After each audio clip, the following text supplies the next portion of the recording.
السلام علیکم ورحمۃ اللہ وبرکاتہ۔ الحمد للہ وحدہ الصلاة والسلام علی من لا نبی بعدہ وعلی آلہ واصحابہ وازواجہ وذریاتہ واہل بیتہ اجمعین، اما بعد۔ اعوذ باللہ من الشیطان الرجیم، بسم اللہ الرحمن الرحیم۔ ناظرین، آج میں آپ حضرات کے سامنے یکجہتی کے موضوع پر کچھ عرض کرنے کی جسارت کر رہا ہوں۔ یہ بات تو کسی سے ڈھکی چھپی نہیں کہ اس وقت مسلمانوں کی ہوا اکھڑ چکی ہے، نہ ان کی کہیں عزت و عظمت ہے، نہ رعب و دبدبا۔ دنیا کا کوئی ملک ان سے نہیں ڈرتا اور وہ ہر کسی سے ڈرتا ہے۔ عالمی سطح پر ان کا مذاق اڑایا جاتا ہے، ان کو ایک کمزور امت تصور کیا جاتا ہے۔ حد تو یہ ہے کہ ان کے محبوب رہبر و رہنما اور کائنات کے سردار صلی اللہ علیہ وسلم کے ساتھ مذاق کیا جا رہا ہے، ازواج مطہرات کی بے حرمتی کی جا رہی ہے، اسلام کے پہلے جانثاروں یعنی صحابہ کرام رضی اللہ عنہم اجمعین کے خلافت کتابیں لکھی جا رہی ہے۔ یہ سب کچھ اس لیے ہو رہا ہے کہ اقوام عالم میں مسلمانوں کا رعب و دبدبا اور وقار ختم ہو چکا ہے۔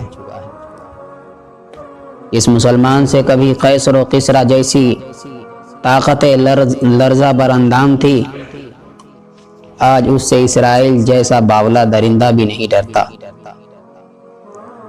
مسلمانوں کو کمزور اور ذلیل کرنے والے جو مختلف اسباب ہیں، ان میں سے سب سے پہلے بڑا سبب مسلمانوں کا باہمی اختلاف اور فرقہ پرستی ہے۔ مسلمان امت چھوٹی چھوٹی ٹکڑیوں، فرقوں اور جماعتوں میں بٹی ہوئی ہے۔ ہر شخص اپنی 1.5 انچ کی مسجد الگ بنانے کی فکر میں ہے، کفر کے فتوے لگ رہے ہیں، ایک دوسرے کو ختم کرنے کی کوششیں کی جا رہی ہے، اور مسلمان کا خون مسلمان ہی بہا رہا ہے۔ حیرت ہوتی ہے کہ یہ امت ہے جس کو حضور صلی اللہ علیہ وسلم نے مسلسل محنت اور تربیت کے بعد باہم شیر بنایا تھا۔ آپ صلی اللہ علیہ وسلم کے صحابہ مختلف علاقوں کے رہنے والے تھے، مختلف قبیلوں سے تعلق رکھتے تھے، ان کی زبان اور رنگ بھی مختلف تھے، مگر انہوں نے زبان، نسل اور قومیت کے تمام امتیازات مٹا دیے تھے اور آپس میں بھائی بھائی بن کر رہتے تھے۔ آپ صلی اللہ علیہ وسلم کے دربار میں سلمان فارسی رضی اللہ عنہ تھے، صہیب رومی تھے، عداس تھے، ابو ذر غفاری تھے، طفیل دوسی تھے، ابو سفیان تھے، مگر جو بھی تھے بھائی بھائی تھے، اور بھائی بھائی بھی ایسے کہ انما المؤمنون اخوہ کی عملی تفسیر نظر آتے تھے۔ خود بھوکے رہ کر دوسروں کو کھلاتے تھے، خود پیاسے رہ کر دوسروں کو سیراب کرتے تھے، مگر حد تو یہ ہے کہ پیاس کی وجہ سے جان سے گزرنا تو گوارا کر لیتے تھے، مگر دوسرے بھائی کو پیاسا دیکھنا برداشت نہیں کر سکتے تھے۔ جب تک مسلمانوں میں اخوت و محبت اور اتفاق و اتحاد کا یہ رشتہ برقرار رہا، وہ ساری دنیا میں چھائے رہے، اور جب سے انہوں نے ایک دوسرے کی ٹانگ کھینچنے اور ایک دوسرے کو گرانے کا عمل شروع کیا ہے، وہ اقوام عالم میں ذلیل اور خوار ہوتے جا رہے ہیں۔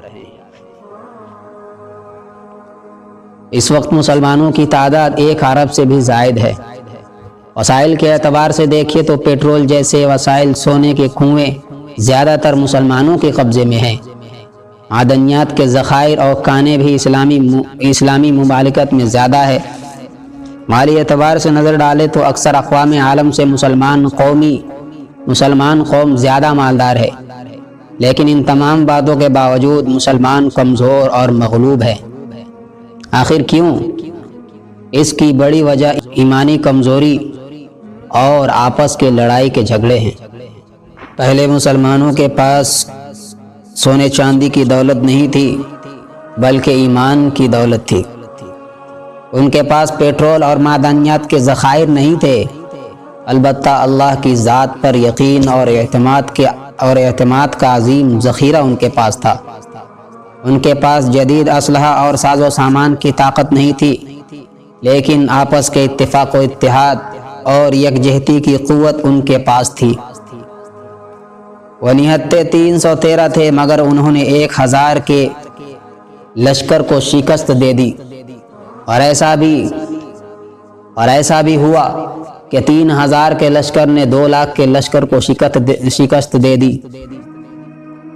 آپ نے کبھی کسی دوسری قوم کی تاریخ میں نہیں سنا ہوگا کہ اتنے چھوٹے سے لشکر نے اپنے سے 14 گنا بڑے لشکر کو شکست دے دی ہو۔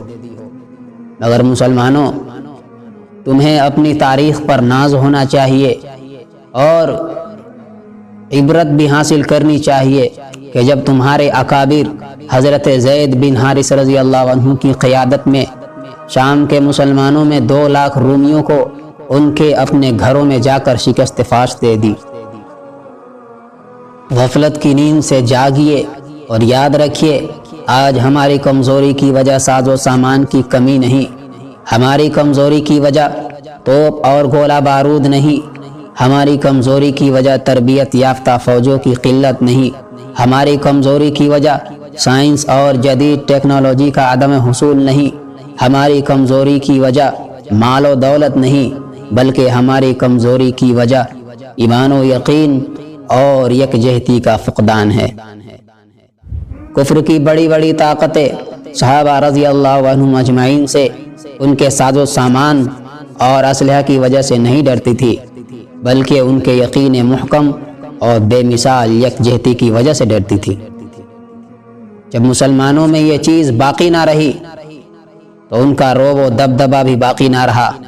حیرت کی بات ہے کہ ہمارا قبیلہ ایک ہے، اللہ ایک ہے، نبی ایک ہے، کتاب ایک ہے، دین ایک ہے، لیکن ہم ایک نہیں ہیں۔ اللہ تعالیٰ سے دعا کرے کہ وہ ہمیں یکجہتی کی دولت سے نواز دے۔ وما علینا الا البلاغ۔